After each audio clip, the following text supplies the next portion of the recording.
Thank you so much for joining me today. My name is Jay McGowan. I'm the Director of Financial Planning here at Five Plan Partners. And today I want to talk about a topic that a lot of people are concerned with as they head into retirement, which is health care and health insurance. For a lot of people, while they're employed, they have access to health insurance through their employer. That'll cover them, their spouse, their dependents, things like that. But for some people, when they sever employment, if it's before age 65 or if they're retiring before they're Medicare eligible at 65, they have to get insurance from somewhere else on the open market. And that coverage can be very expensive. We recently looked at it for a couple, and it was going to cost over $2,000 a month just to cover both of them after they lost that group employer health insurance coverage.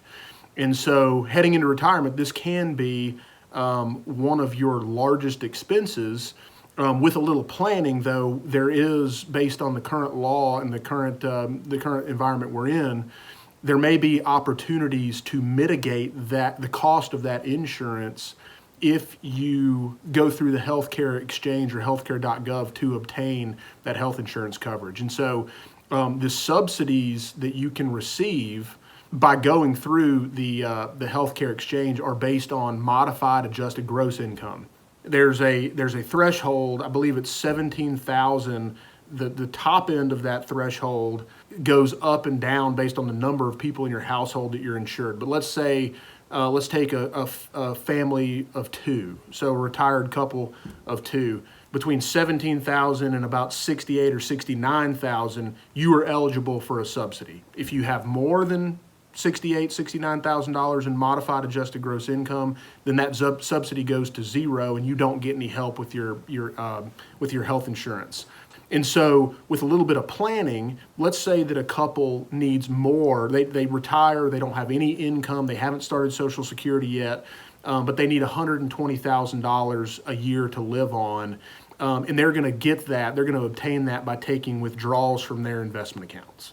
So, with a little planning, deciding where we want to pull those investments from and what we want to sell to free up the cash to send those assets to the client. With a little planning, we can actually get them the assets or the money that they need while keeping their income for tax purposes, their modified adjusted gross income, below the threshold needed to get that health insurance subsidy.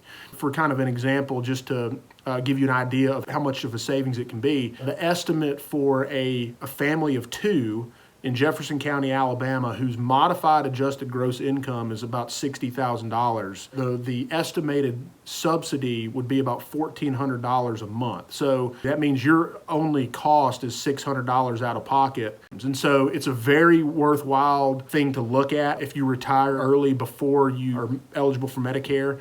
So if you have any questions or thoughts on this, if you know anybody that is in that situation, retiring early, gonna lose health coverage, let us know. We can help them put the pieces together and see if they qualify for this great benefit, or if there's any way we can plan to help them out in that regard. So thank you very much, and I hope you all have a great day.